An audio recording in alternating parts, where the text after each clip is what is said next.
जीव विज्ञान के लगातार हम इंपॉर्टेंट क्वेश्चंस को कवर कर रहे हैं जो कि आपके अपकमिंग रेलवे एनटीपीसी और अदर एग्जामिनेशन के लिए बहुत ज़्यादा इंपॉर्टेंट है। साइंस के लिए सेपरेटली वहाँ पे 30 क्वेश्चन पूछे जाएंगे, जहाँ पे बायोलॉजी की सबसे अधिक क्वेश्चन पूछता है साइंस में। हम वैसे सभी को लाएंगे यहाँ पे। बायोलॉजी के एमसीक्यू देखिए हम लगातार कंटिन्यू कर रहे हैं। इसके बाद केमिस्ट्री और फिजिक्स को भी लाएंगे लगातार, जो कि आपके अपकमिंग एग्जामिनेशन के लिए बहुत ही इंपॉर्टेंट रोल प्ले करेगा। तो कोई भी क्वेश्चन आपको मिस नहीं करना है, सभी को देखना है।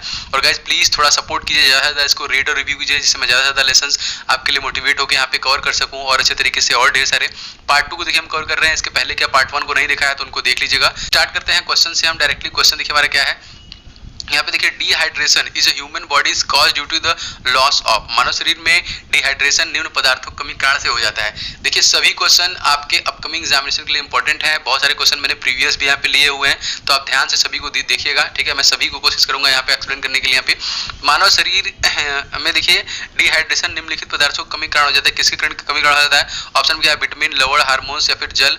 लेकिन अगर हम यहाँ पे राइट आंसर की बात करेंगे तो ऑप्शन नंबर 4 देखिए जल। जी हाँ, जो कि शरीर में अत्यधिक मात्रा में जल या कोई भी तरल पदार्थ अगर समाप्त हो जाता है तो उसको हम क्या बोलते हैं? जो कि निर्जलीकरण है यहाँ पे। ऐसा देखिए मतलब इस प्रक्रिया में बहुत ज़्यादा जो हमारे आंत होते हैं उनको ही नुकसान पहुँचता है। जो निर्जलीकरण है यहाँ पे अत्यधिक जो पानी की कमी का कारण हो जाता है निर्जलीकरण, याद रखेंगे ये water. Option number 4 is the right answer. देखिए यहाँ पे वाटर। 12वां क्वेश्चन देखते हैं हम, जो कि 500 क्वेश्चन को लगातार कवर कर रहे हैं। यहाँ पे 12वां क्या है? In the case of test tube babies, परकनली शिशु का संबंध में तथ्य क्या है यहाँ पे? ठीक है, तो ये क्या है? देखिए यहाँ पे जो कि अंडे का निषेचन गर्भाशय में होता है, भ्रूण का पूर्ण विकास परकनली में होता है, ठीक है। जो कि egg is fertilise in the uterus, या फिर यहाँ पे जो कि embryo completed the development in the test tube. यहाँ पे तीसरा वाला ऑप्शन क्या है? एम्ब्रियो, जो कि एम्ब्रियो है is placed in uterus after 2 month, भ्रूण को 2 महीने के बाद गर्भाशय में स्थानांतरित कर दिया जाता है। या फिर eggs is fertilise outside mother's body, अंडे का निषेचन माँ के शरीर के बाहर किया जाता है। तो यहाँ पे अगर हम राइट आंसर की बात करें तो देखिए ऑप्शन नंबर तीसरा है, भ्रूण को 2 महीने के बाद गर्भाशय में स्थानांतरित कर दिया जाता है, ठीक है। मतलब जो हमारा यहाँ पे एम्ब्रियो है उसको प्लेस किया जाता है यूट्रस में आफ्टर 2 मंथ। तो ये इसका देखिए राइट आंसर है, जो कि टेस्ट बेबी के यहाँ पे मतलब लिए है यहाँ पे, ठीक है। टेस्ट ट्यूब बेबी के लिए है। तो ये देखिए इसका राइट आंसर होगा यहाँ पे ऑप्शन नंबर जो कि 3rd वाला, ठीक है। नेक्स्ट क्वेश्चन पे चलते हैं। 13वां क्वेश्चन क्या है? The age of trees determined by, किसी भी वृक्ष की आयु का निर्धारण निम्नलिखित में से किस आधार पर किया जाता है? तो यहाँ पे क्या है? घेरा, ठीक है, जो कि यहाँ पे ऊंचाई, ग्रोथ रिंग्स या फिर सामान्य जो दिखाव है, जनरल अपीयरेंस है यहाँ पे। तो जाहिर सी बात है, मैंने कुछ देर पहले आपको बताया था यहाँ पे ऑप्शन नंबर 3rd होगा इसका सही। क्या है यहाँ पे? जो कि ग्रोथ रिंग्स है, जो कि उनका विकास वलय है, ये आप याद रखेंगे। मतलब उनके अंदर जो छल्ले पाए जाते हैं उसी को काउंट करके यहाँ पे हम उसको गिन के अनुमान लगा सकते हैं कि जो वृक्ष है वो कितने आयु तक जिंदा रहेगा। 50 अगर रहेंगे तो 50 वर्ष, 25 रहेंगे तो 25 वर्ष। इस तरीके से देखिए यहाँ पे आप काउंट करके वहाँ पे पता लगा सकते हैं, ठीक है। चलिए नेक्स्ट क्वेश्चन देखते हैं। देखिए यहाँ पे ग्रोथ रिंग्स ऑप्शन नंबर तीसरा वाला सही है। 14वां क्वेश्चन देखते हैं। अ रेयर ऑफ जो कि इंडर्जन एनिमल इस साइलेंट वैली में दुर्लभ और नष्ट प्राय पशु कौन सा है? आपको ये बताना था। यहाँ पे देखिए कस्तूरी मृग है, यहाँ पे मस्ट डियर है, टाइगर्स है, यहाँ पे शेर की पूंछ जैसा मिक्यायु है, यहाँ पे लॉन्स टेल मिक्यायु, या फिर राइनोसोरस है, गैंडा है। तो जो कि हमारा साइलेंट वैली, ठीक है। यहाँ पे देखिए क्या है? Silent valley. हमसे देखिए आपको ये भी पता होना चाहिए कि साइलेंट वैली कहाँ पे है। तो साइलेंट वैली हमारा केरला में है, याद रखेंगे केरला में है। और एक ये राष्ट्रीय उद्यान में है। चलिए मैं यहाँ पे लिख देता हूँ साइलेंट वैली जो कहाँ पे है, ये हमारा केरला में है। और देखिए ये एक राष्ट्रीय उद्यान है, ये भी आप याद रखेंगे, ठीक है। और यहाँ पे एक जो हमारा दुर्लभ प्रजाति का जो पशु है, जो मतलब खत्म होने के कगार में है, वो है देखिए मैक्यायु। इसका नाम क्या है?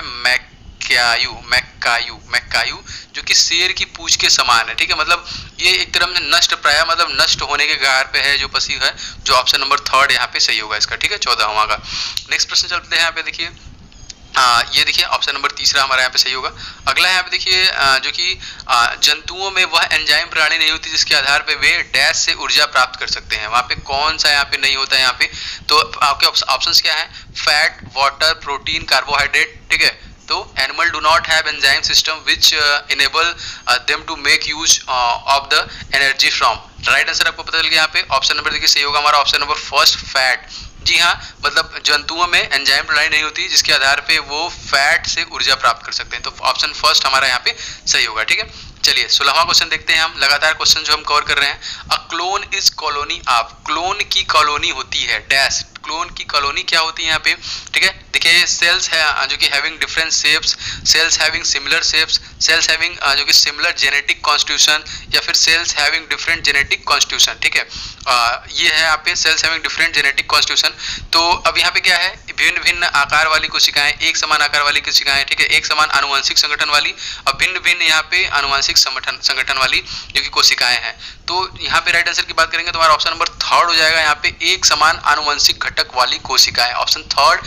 यहाँ पे कोलोन देखिए एक ऐसा जैविक रचना है जो एकमात्र जनक माता अथवा पिता में के मतलब गैर लैंगिक विधि द्वारा ये एक तरीके से उत्पन्न होता है क्लोन, ठीक है। मतलब कुछ ऐसी चीजें हैं जो हमसे मिलती हैं एक तरीके से, तो यही हमसे पूछ रहा है पे ये जो क्लोन होती है किसकी कॉलोनी होती है, तो ये एक समान आनुवंशिक संगठन की यहाँ पे कॉलोनी होती है। Option number third is the right answer, ठीक है।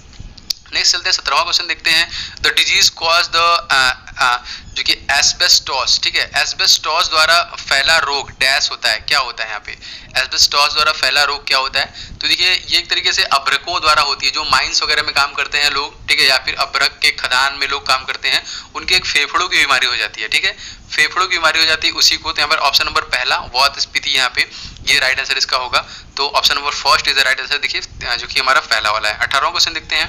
The eyes in the eyes colour vision is affected by the presence of, आंख में जो वर्ण दर्शन है या फिर कलर विजन है निम्नलिखित में से किसकी मौजूदगी से प्रभावित होता है आपको, ठीक है। तो आपका क्या है यहाँ पे देखिए जो कि स्तक्त कोटा है, दृढ़ पतली कोटा है, सलाका या फिर शंकु, रोड्स कोन है, ठीक है, स्क्लेरोटिक कोट्स है या फिर जो कि कोरोडिक कोट्स है। तो राइट आंसर की बात करें यहाँ पे तो ऑप्शन नंबर देखिए 4 होगा यहाँ पे शंकु, ठीक है। जो कोन्स है यहाँ पे ऑप्शन नंबर 4 यहाँ पे जो कोन्स है इसकी वजह से होता है। तो कुछ जो कि व्यक्ति होते हैं जिनके आंखों के सभी रंग को देखने की क्षमता होती है, ये मतलब सभी रंगों को देखने की और समझने की क्षमता नहीं होती, इसको वर्णाधता जो कि वर्णाधता कहते हैं, ठीक है, याद रखेंगे, ठीक है। ये कई प्रकार से होते हैं, मतलब कुछ लोगों के रेटिना जो होते हैं वो शंक्वाकार मतलब कोन्स कोशिकाओं द्वारा होते हैं, तो इसी दोष पे निर्भर होता है। Option number 4 is the right answer. Next चलते हैं, देखिए शंकु इसका राइट आंसर है 4।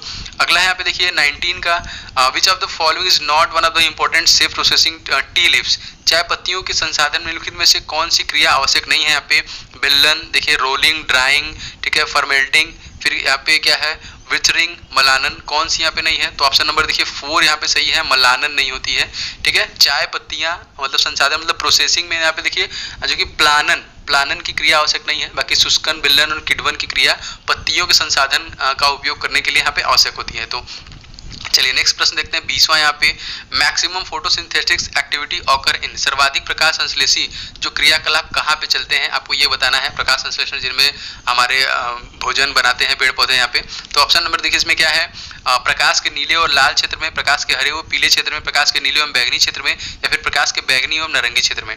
फिलहाल option first is the right answer, प्रकाश के नीले एवं लाल क्षेत्र में, ठीक है।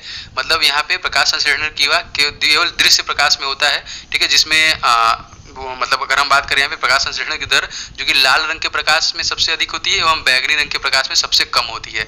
तो नीले और लाल रंग ये आप याद रखेंगे। तो गाइस देखिए इसी तरह लगातार हम आपको यहाँ पे सेशंस प्रोवाइड करा रहे हैं। 500 जो यहाँ पे बायो क्वेश्चंस होंगे आपके अपकमिंग एग्जाम के मोस्ट इंपॉर्टेंट क्वेश्चंस हैं, आप जरूर देखिएगा जितने भी लेसन्स आएंगे। कमेंट बॉक्स में कमेंट भी कीजिएगा, अच्छा लगेगा तो लाइक कीजिएगा, शेयर कीजिएगा। Thank you guys, thank you so much, thanks for watching this video.